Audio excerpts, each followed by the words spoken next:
Right, hello everybody. Folks at the back, we're going to kick off. Okay. So, are my audible okay? Yeah, cool, great. Okay, so thank you everybody. Got a full house tonight. So yeah, we're going to be covering the security work that we do within the Emerging Technologies Group of the Office of the CTO. My name is Luke Hinds, so I lead the security engineering team. There's a few different projects that have come out of our team. One of them was Project Sigstore, which I kicked off a couple of years ago, that's got very popular recently. I'm on the Technical Advisory Council for the Open Source Security Foundation, and a few other gigs, a board member on the Confidential Computing Foundation.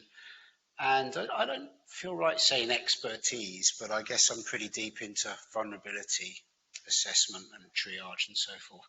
So currently I'm part of the Kubernetes security response team. So we look after the bug bounty program and handle any vulnerabilities that are raised there.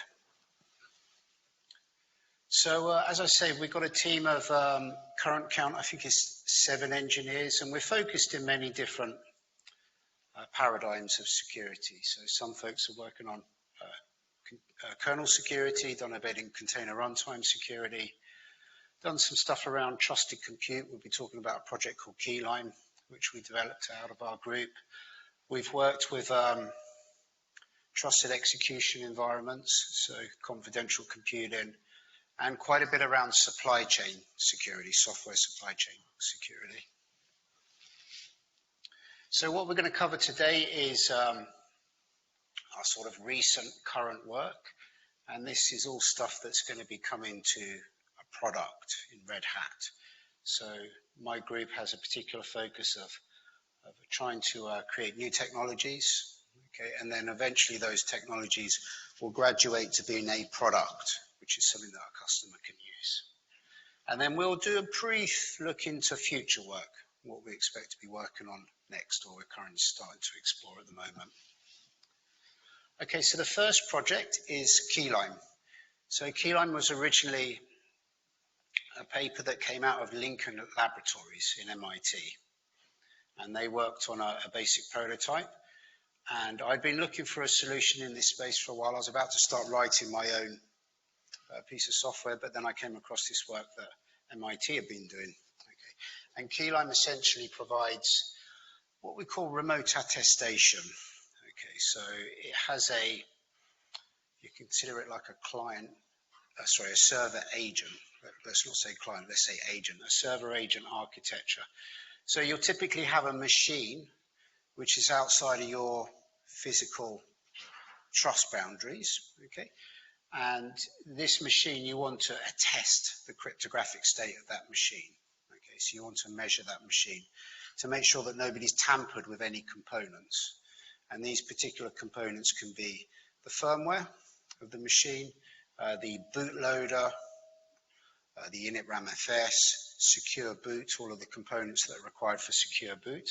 So remote attestation allows you to remotely measure those components of an operating system and a host to make sure that it's not been tampered with, essentially. And this is a kind of the root of what Keyline does.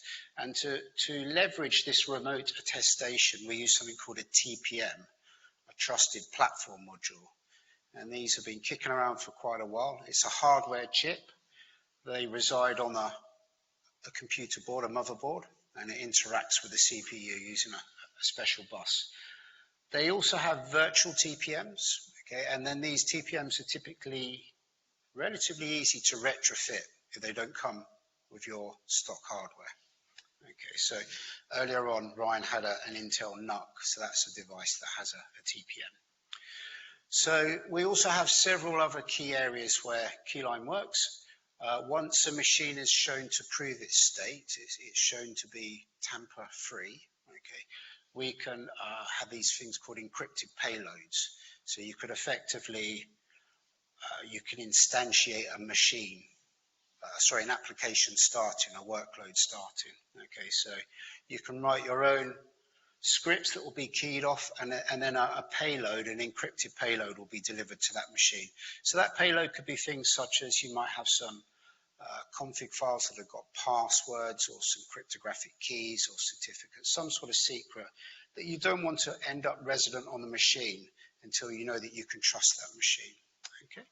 And then finally we have something called the revocation framework. So when these first two steps have completed successfully, I'm getting a lot of is that, can everybody else hear that? I don't know if it's, or is it just me? Okay, maybe it's just me.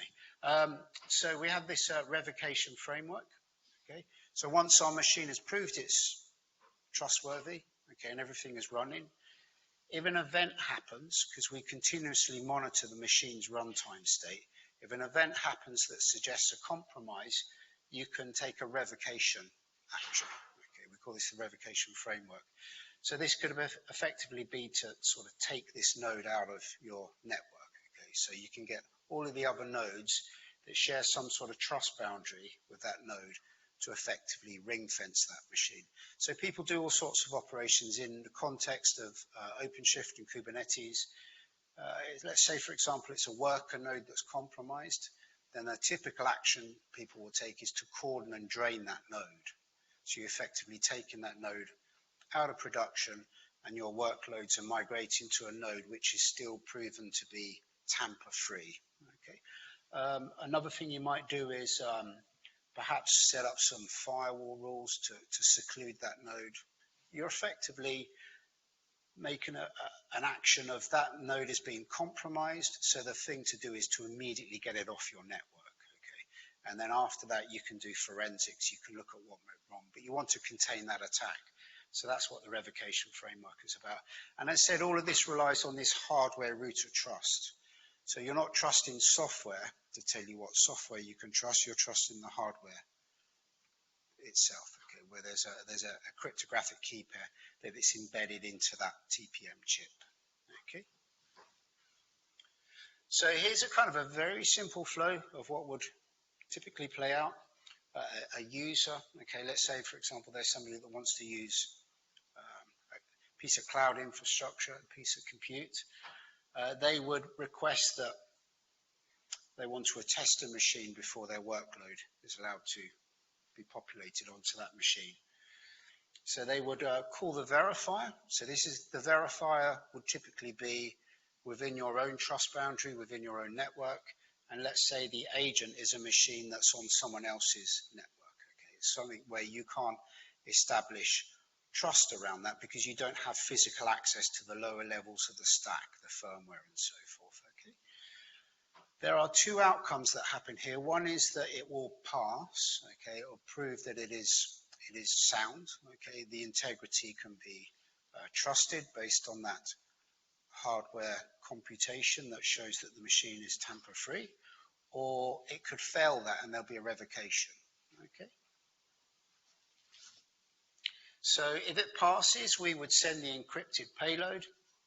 So for example, here this is a tarball, but it could be anything essentially. And you can see in there, it's a little bit small, the text, but there's like a password file, and there's a couple of revocation scripts that we have, some local action scripts. And that machine is sent to the, this payload is sent to the machine using this cryptographic algorithm we have called a 3-point key deviation setup. Okay, so there's like an exchange of keys, and keys are split, and they're reassembled once the machine has attested itself to two different parties. Okay. Now, once the machine is actually running, so we measure the boot of the machine, and then once it's in operation, what we do is we use something called IMA, Integrity Measurement Architecture. Okay, and this is part of the Linux security subsystem, so it resides alongside SE Linux. And what happens is every time a file executes, it makes a syscall. That file is measured, so a digest is computed, a SHA-256 digest. Okay, and then IMA then builds this tree of digests. Okay, so it has this hash extend function. Okay, and it's a cryptographic operation where hashes are added together, they're concatenated together, and then a hash of that hash is made, and then it builds up this long computational list of hashes, effectively, that are very resource lean to build. You can build them with very little memory and CPU utilization, but if you try to crack them backwards, it's incredibly complex and expensive and practically impossible to do with current computing systems that we have, current computing power. So it builds this list, okay, in real time, and then it sends this back to the verifier. And the verifier can then look at the state that the machine is in. Okay, so let's say, for example, it is a binary that executed. It could be the IP command. It will compare the cryptographic state of the file on the machine to the expected state. Okay, and then if there is a deviation, you know that somebody's compromised with that binary, is perhaps Trojanized. So every time a file executes, within milliseconds, the verifier will perform a check to make sure that it's in the expected state that it should be. Now, of course, if it fails, then we move towards the revocation. Okay, so this is that sort of STONIF type, shoot the other node in the head scenario that we have where a machine has failed.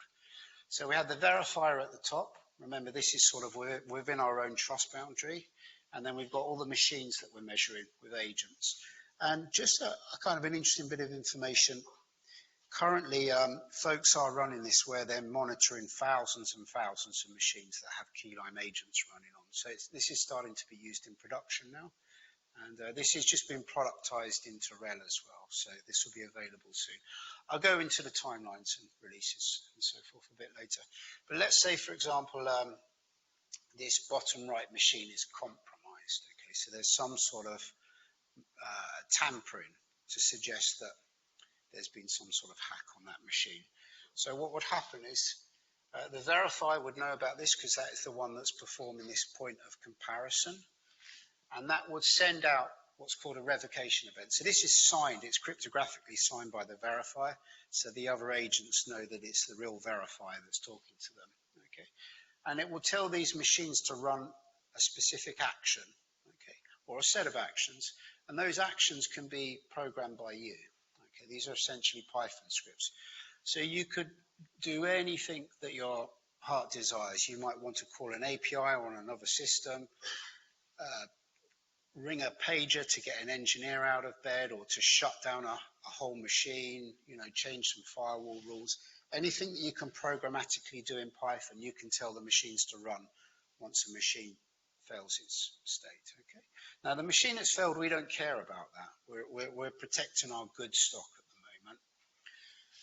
So that will then perform these local actions. So you can see here some examples could be to remove the node from SSH authorized keys. Okay, it could be to, as we said earlier, cordon and drain a node, shut down a network interface, update some IP table rules, anything that suits your application you can do. Okay. So the productization plan for Keylime is it's going to be released in RHEL 9.2. Okay, so all of the components can be installed and GA supported in RHEL. And the OpenShift release is likely to be 12. It was going to be 11, but it's likely to be pushed out to 12. Okay, and so we should have some more news on that at the moment. But yeah, this is something that is going to be available. Okay, and it's something that's been requested by a lot of customers, especially customers that are in verticals such as telco, where they have very strict compliance laws around protecting their servers that are part of a telecommunications network. Same for other verticals such as banking and finance and health and so forth. So that is Keylime. The next project that I'll be talking about is sigstore. So sigstore was started back in July 2020. I worked on something called a transparency log, and started to socialize the project with other engineers that I knew in the open source ecosystem. Shortly after starting this, Google got involved, and various other large sort of FANGs and various independent contributors started to work on the project with me. And sigstore is a group of projects that provides the services to perform cryptographic signing of artifacts. Okay. Now, artifacts could be container images, blobs, Java jar files. It could be like a software bill of materials, a provenance statement. You can sign anything with sigstore. Okay. And it provides the infrastructure to make it very easy to sign. Okay. Because what we found was when we looked at the adoption of cryptographic signatures, they were very low within open source projects. And most of the time that would be because people found the tooling was quite cumbersome to use. They were worried about managing a private key. What do they do with their laptop stolen? How do they revoke their key? Where do they keep their key securely? All of these sorts of concerns. How do I have a key within a continuous integration environment? What happens if somebody compromises a machine? Lots of concerns. So the adoption rate of cryptographic signing and creating provenance records for open source software was very, very low. Okay. And we believe that was because the tooling was a less than desirable experience. So we looked at projects such as Let's Encrypt, okay, and TLS, the adoption rates of TLS were very low back in about 2014. About 30% of sites were running HTTPS. And the reason for that is because it was a cumbersome process. If you wanted to get a TLS certificate for your personal website, you would have to run some commands with OpenSSL. Okay, you'd need to create a certificate signing request. You'd then need to go to a CA provider. You'd need to give them your credit card. You'd send them the files. They would then want you to get a code and then make a TXT record for your domain, which they would then ping to show that you own the domain. And then they'll send you back a zip file that had these certificates in. Then you spend the rest of the day trying to work out how do I get this to work in Apache, and you'll restart in Apache. And it was a painful, cumbersome experience for most folks. What happened was Let's Encrypt came along and they said, well, we're going to make them free. They don't cost anything, and we give you tools to automate this. Okay, and then after that, the adoption of TLS went right up to 80-odd%. Okay, and then this allowed the browsers to then start to treat HTTP as being an undesirable experience for a user. So now if you go to a website, if it's HTTP only, you kind of feel like, you know, am I going to catch something here? You don't really want to kind of put in your private details. Okay, so sigstore hopes to replicate the same shift in paradigm so that it's seen as undesirable to consume software artifacts and dependencies without them being cryptographically signed and having non-repudiation and guarantees around integrity and so forth. So for sigstore, we have what we call a public good instance, which is running now, which is like Let's Encrypt. So anybody can use it to sign container images, create provenance records, and that is free for anybody. There's no special tiers to certain users that pay more. Okay, so this could be used by a 12-year-old that runs an open source project, or it could be used by a huge FANG that are producing their own sort of container images or artifacts. Okay, and at the same time, sigstore can also be deployed within an enterprise network, so you could run it behind your own firewall and then use that for your own internal software supply chain security. So I'll go into a bit more around the architecture and so forth. So with sigstore, what can we do? We can sign and verify artifacts. So the most common ones at the moment are containers, blobs, Kubernetes configuration files, software bill of materials. But folks are looking at signing all sorts of things. There's a lot happening around firmware blobs. People are looking to sign documentation like PDF files and all sorts of things. So sigstore, what makes sigstore particularly user-friendly is we have these free short-lived certificates. Okay, so with sigstore, we leverage other security protocols such as OAuth2 and OpenID Connect, so that somebody doesn't have to manage a long-term private key. So typically the clients that are around the sigstore ecosystem, they'll generate a cryptographic key pair, and then there's a very small window where you sign something, And then after that, you can discard the private key. You don't have to worry about it being compromised, because we use this technology called a transparency log, which is kind of like a blockchain, which freezes in moment the time that you had the key pair associated with you. Okay. This then provides a sort of a tamper-free, robust verification system. We have, around sigstore, we've got many different client implementations that provide a sign-in and verification system. So one of the ones that's known very well for containers is Cosign, okay? But we also have libraries in Python. So the Python Foundation are looking to use sigstore. They're assessing sigstore at the moment. We have a JavaScript library. So GitHub are actually adopting sigstore for NPM. So sigstore will start to sign all of the NPM packages. Ruby gems, we had Shopify looking to introduce sigstore to the Ruby gems community. So there's been a real explosion in open source adoption around the project. Kubernetes has standardized on sigstore as well. And you can see there are three main components. So we have Fulcio, which is our certificate authority system. This provides the short-lived certificates. We have the transparency log. It's a project called Recall. And then we have a key transparency log as well. Okay? And all three of these have an interplay so that you have this, what we call ephemeral keyless experience. You don't have to maintain a private key. So I'm going to do a demo.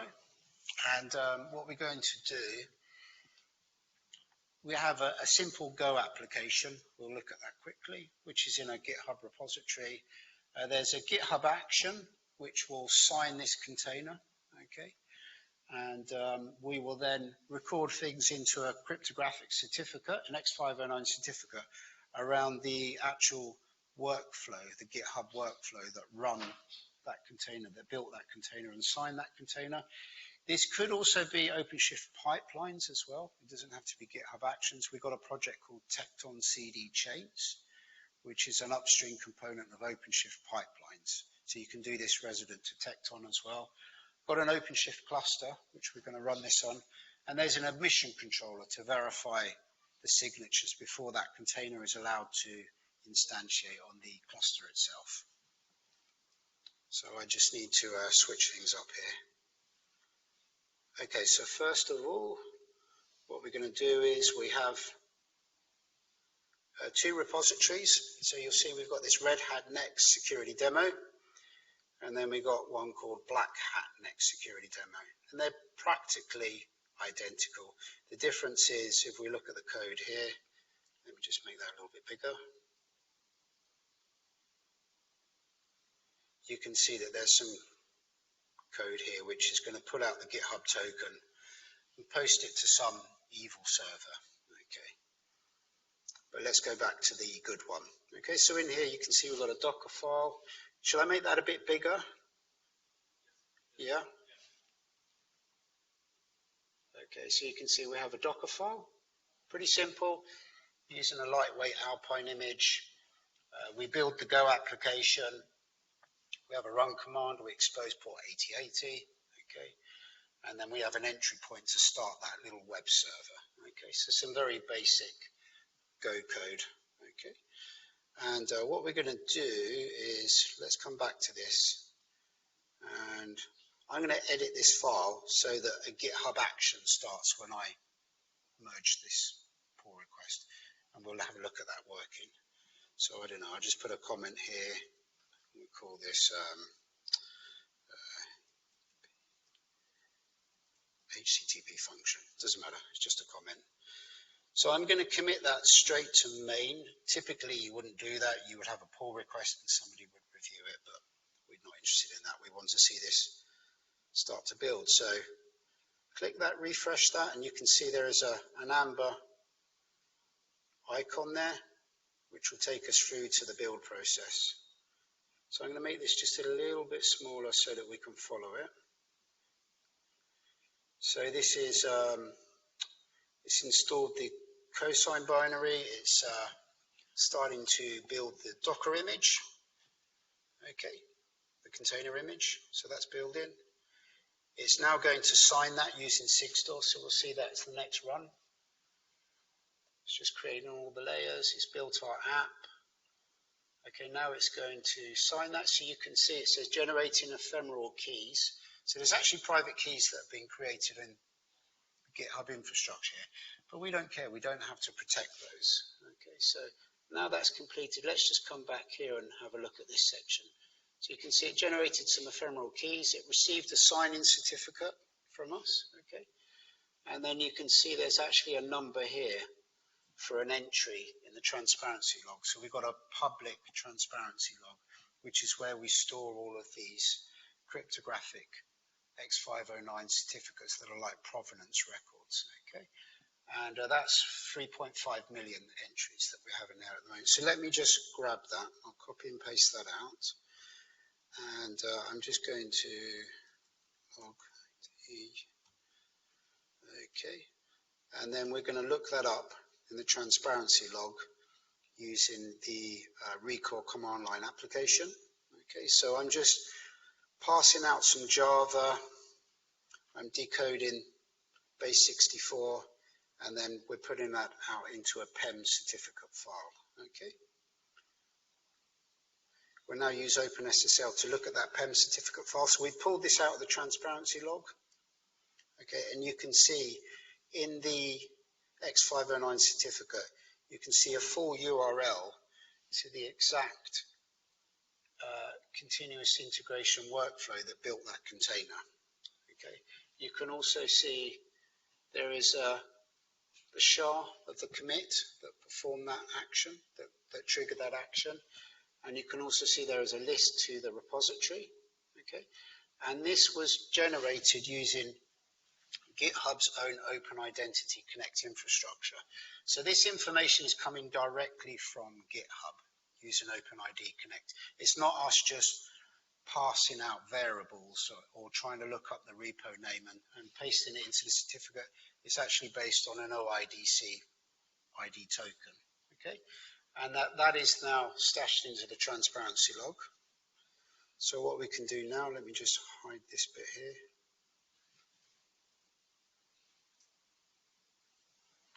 So we've now got a mission controller image policy file. Okay, and if you see at the very bottom, what we're saying is the issuer, the token issuer, needs to be GitHub. Okay, and then we've got a wildcarded subject for our GitHub action flow. So we're saying for you to run a container, it needs to have been built within this GitHub action. Okay.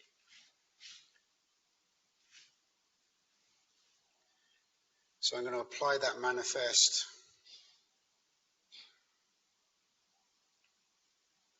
And then we're going to run, first of all, we're going to run a bad image, okay, which is an image which is not signed. Or rather, it's signed, but it doesn't have the correct GitHub URL to the GitHub action. So this should fail. Okay, so you can see that's failed. So it was expecting the one that we had in our image policy, and obviously it's different because it's black hat next to security demo. Okay, so that has been refused by the admission controller.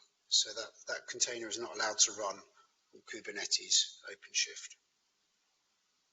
Same if I just pull out some random one, so nginx, if we try that again it's saying there's no matching signatures. So what we'll do now is we'll try our good image. Okay, so this was built in the repository that has the GitHub action URI, which we've put in our policy. So if I run that, you can see the pod has been created. We can see our pods running now. Okay, so I'm just going to delete this for later. Now we've got another manifest. Okay, this time this is going to use an email, so we can actually sign using our own email addresses. Okay, so you can see if we look at the bottom, we've got a wildcard that's saying anybody with a redhat.com email. Now Red Hat, we use Google services for our email, so we can use Google's Open Identity Connect provider system. And you can say, you see the issuer is accounts.google.com. Okay, So now I will load that policy.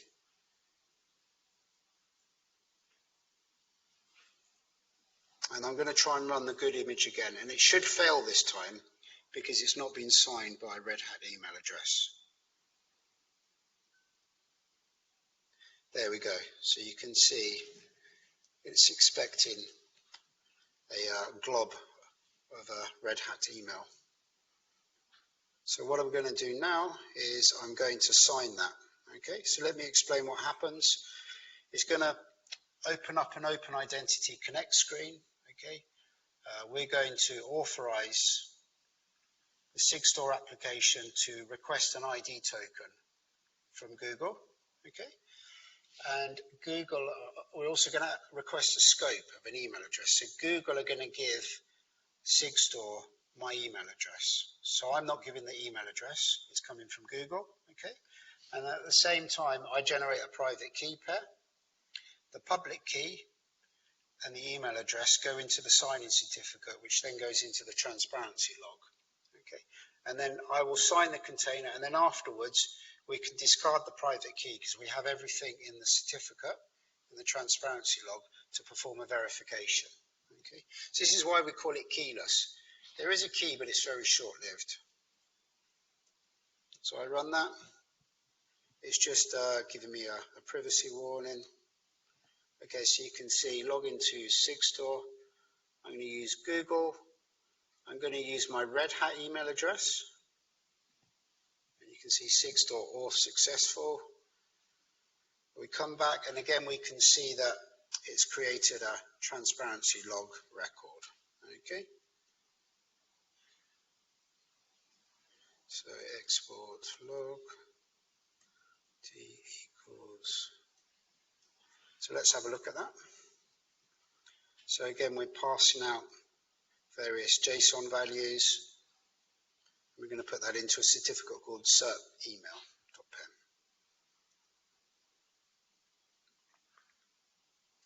Okay, so this time you can see the SAN is in fact my email address. Okay, and that's come directly from the OpenID Connect provider. It's not me that sent that, that's come from someone else based on my Open Identity Connect session passing. And then you'll also see, obviously, we can get the public key of that private public key pair that we created. Okay, and then the digest is there as well for the container digest. So we've now got enough to perform a verification at a later point. Okay. So what I'm going to do now is I'll try to run the good image again, and this time it should pass because we've got a redhat.com email address that is associated with that container sign-in. There you go, so that's created. So I just do a quick cleanup, and that completes the demo. So let me just come back to my slides.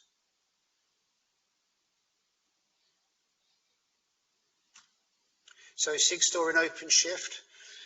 So currently manifest sign-in and a mission controller is in OpenShift ACM. Okay, so if you have some Kubernetes CRD, you can sign it using sigstore. Okay, and then if you try to apply that CRD to your cluster, only if it's signed will it be allowed to execute. Okay, so you can effectively have a policy around all of the CRDs that's allowed to run on a certain production cluster, for example. Quay supports sigstore signatures as of 3.11. So I use GitHub's own container store there, but you can also use Quay as well. As I said, OpenShift pipelines will perform a similar thing to what we saw happening in GitHub. And Podman are currently working on container sign-in and verification, so that's being developed. So the top one is actually already just coming out of tech preview, I think, into GA. So these things are going to start landing over the rest of this year, and then will all be available in OpenShift. So I will now go into what we're working on next. So we've had a lot of success with sigstore. There's still a lot of work to do there, but this is what our team's starting to work on now.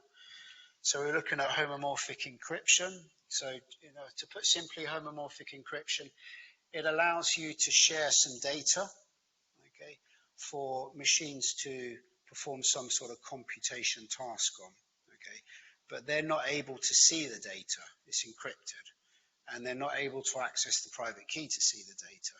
So this way you can have something sensitive like medical records, which you could share out to multiple machines, which will then perform some sort of computational assessment, perhaps machine learning.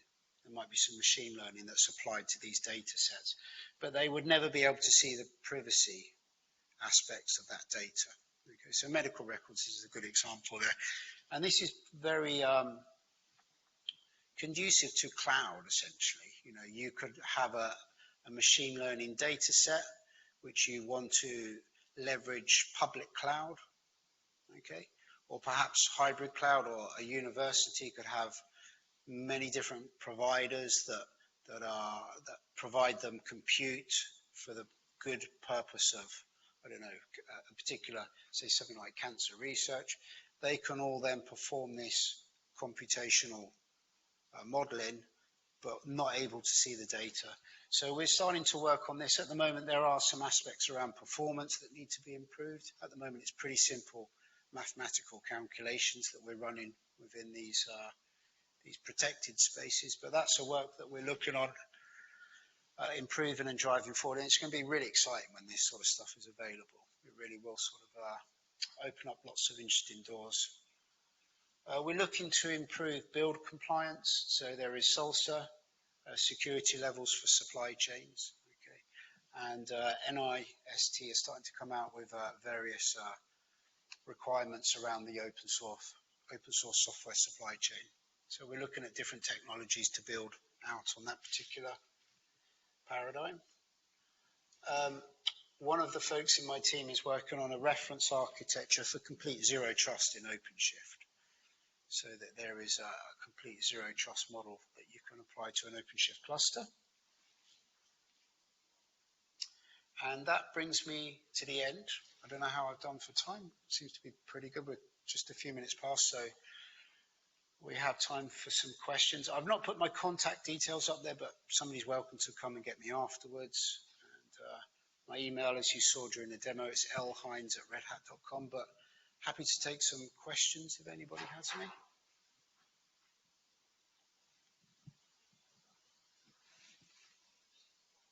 This question is from Neil. I believe you've answered some part of it as part of your... I think you've answered some part of it as part of your demo. I'm going to rephrase it a little. What are the typical challenges as people start adopting sigstore? How much of an extra effort it is to get it introduced into the life cycle of development? Good question. So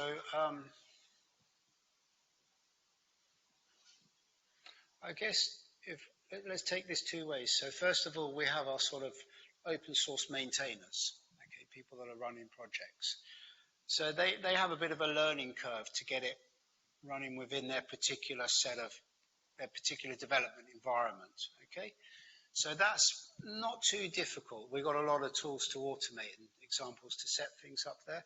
For an enterprise, it can be a bit more of a challenge in regards to they might require certain manifests that are generated to be private to that enterprise.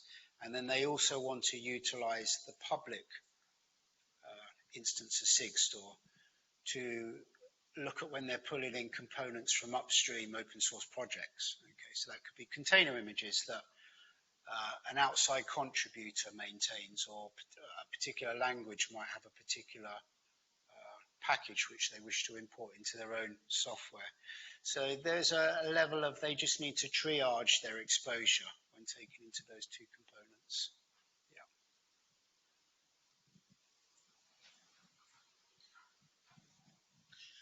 Question. I'm actually from Intel. Question for you on the keyline. Sure.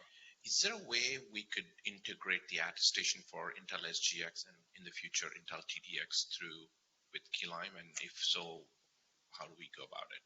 Yes, so there are folks considering doing that upstream in the community. Yeah. Is extending Keyline to be able to work around the attestation of like an SGX enclave and the cloud instances that there are as well, like Nitro within AWS. So there are some folks from IBM and a few other, I think SUSE and Red Hat as well, that are interested in doing that. So it probably would be more around the attestation of the enclave rather than the loading of the application, at least for an initial step. But there is some interest there. So if you're, keen to collaborate or just find out what's happening, I can introduce you to some folks. Yeah. Okay. Cool. And then specifically in homomorphic encryption, again, I'm going to ask an Intel question as well. We have a library from Intel for homomorphic. That's correct. Yeah. Have you guys looked at it? Yes. Yeah, we have. Yeah. It's cool. It's good piece of work. Yeah. So I'm trying to remember the name of it. It's I think it's just called Intel Homomorphic Encryption Library. Yes. Yeah. No, there's some good work that's happening there. Yeah. So are you planning on? Do you have any thoughts on what you're planning on doing with that? At the moment, it's a collaboration with Boston University. So they're just looking at performance aspects. So I'm not too deep into it myself. It's another colleague that I have on my team. But there's some. It's more of a research-based aspect than an implementation phase. Yeah. Got it. Okay. Thanks. Cool.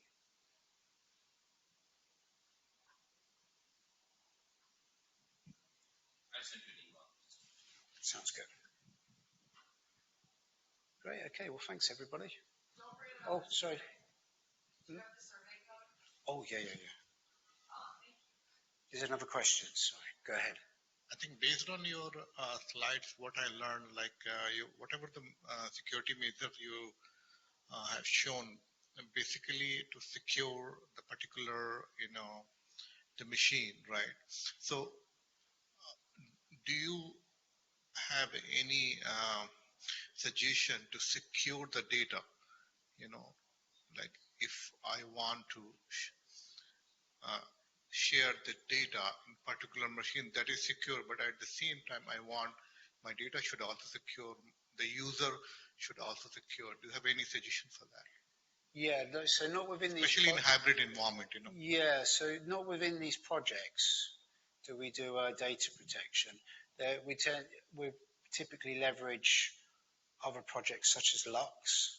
So Lux-based disk encryption would be one for data at rest. And then data in transit, you have sort of endpoint protections and so forth. So it's not really the goal of Keyline or Sigstore to look at those, but there's other really good solutions already that provide data protection. Yeah, cool. Great, and there is a survey as well that I've been told to ask you to do. So. Great, I think we're all done. Thanks everybody. Appreciate your time. That QR code will take you to the survey, I believe. Right. Cool. Great. Thank you.